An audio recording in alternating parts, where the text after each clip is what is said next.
Tiens, t'avais vu qu'en janvier dernier, Trump avait proposé un plan de répartition des territoires entre la Palestine et Israël? Ouais, ils ont appelé ça le deal du siècle avec Benjamin Netanyahou, le président israélien. C'est pas mal, non? Si ça peut donner de la thune aux Palestiniens et puis permettre de respecter leurs nouvelles frontières, pour une fois. Parce que tu crois que le gouvernement israélien il a déjà respecté les frontières de la Palestine depuis 1967? J'en sais rien, moi, qu'est-ce que tu veux que j'en sache? C'est loin de la France en plus. Mais enfin bon, quand on s'est mobilisé pour Nelson Mandela dans les années 90, on s'est pas demandé si on était bon ou pas. Hein. Je vais t'expliquer quelques trucs.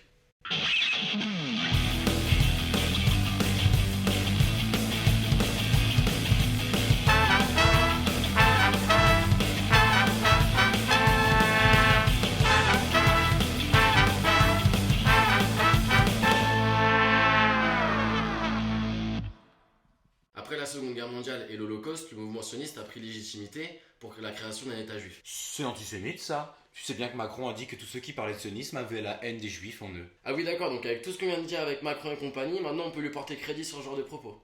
Depuis le début, c'est-à-dire à la fin du 19e siècle, le sionisme a été un mouvement de pensée visant la création d'un État juif dans le monde. Ce mouvement-là, il a toujours eu vocation à être traversé par des contradictions que nous retrouvons sur notre échiquier politique de l'extrême gauche à l'extrême droite. Et depuis les années 70-80, malheureusement, c'est le sionisme ethnique qui a pris le dessus dans la société israélienne, où justement le juif blanc est mis en avant dans la société. Ça veut dire que les juifs non blancs ne sont pas acceptés en Israël? Oui et non. Quoi qu'il en soit, les juifs non blancs en Israël sont quand même victimes de la politique raciste de Netanyahou. Donc quelle que soit sa version, le sionisme a une nature politique, et peut-être donc critiquable comme toute pensée politique. Donc me fais pas passer pour un dieudoniste ou un soralien qui justement, sous couvert d'antisionisme, font passer les juifs pour une communauté uniforme, avec toutes les caricatures de l'histoire qui ont pu être données, comme le nez crochu, assoiffé d'argent, etc. Donc c'est pas un conflit religieux, c'est un conflit politique qui dure là-bas depuis plus de 70 ans? Exactement, et du coup je vais te rappeler certaines choses. Depuis la Nakba en 1948, l'État d'Israël n'a cessé de chasser les Palestiniens de leurs terres, créant des millions de réfugiés palestiniens jusqu'à aujourd'hui, et parfois même en les incluant sur ses propres territoires lorsque c'était impossible de les exclure. Il y a donc des Palestiniens dans les frontières d'Israël? Oui, mais ils sont considérés comme des sous-citoyens, ne bénéficient pas des mêmes droits et subissent les exactions à la fois de l'armée israélienne et parfois même des citoyens israéliens les plus racistes. Et pour les Palestiniens de Palestine? Pareil, accaparement des ressources en eau, destruction voire interdiction de la création d'entreprises et d'industries sur les terres palestiniennes, intrusion de l'armée israélienne sur les territoires palestiniens, isolement de villes entières avec l'édification du mur de la honte, ou encore la colonisation du cœur des villes palestiniennes qui sont des zones stratégiques et économiques. Ok, mais pourquoi on parle de ça déjà? Parce que cette semaine, elle est placée sous le signe de la libération de tous les prisonniers politiques dans le monde et que le mouvement des jeunes communistes de France a décidé de placer cette semaine sous le signe de la liberté de tous les prisonniers politiques palestiniens. C'est pourquoi on parle de ça. Donc, en plus de les chasser de leurs terres, Israël enferme les Palestiniens.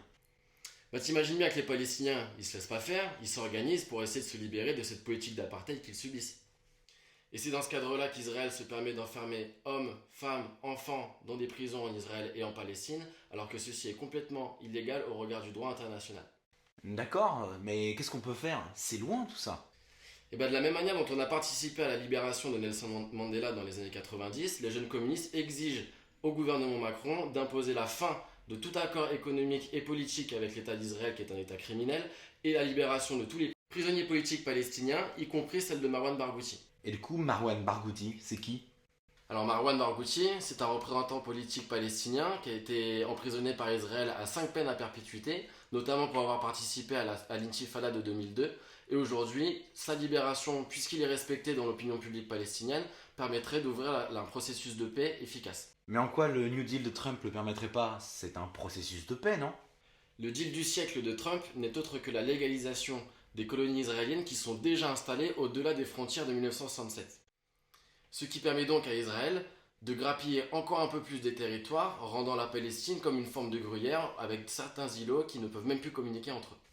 Ah ouais, en fait, on peut même plus parler d'État de Palestine. Exact, et en plus ils ont interdiction de lever une armée pour pouvoir protéger leurs frontières. Et ça se passe comment dans le cadre du coronavirus?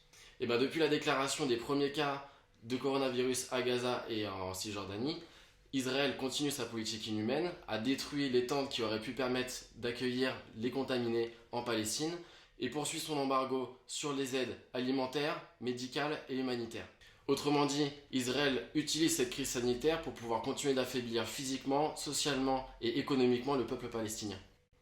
C'est donc pourquoi les jeunes communistes, même pendant cette crise sanitaire exceptionnelle que nous vivons, continueront de batailler pour les droits des Palestiniens et pour que la Palestine puisse vivre dignement.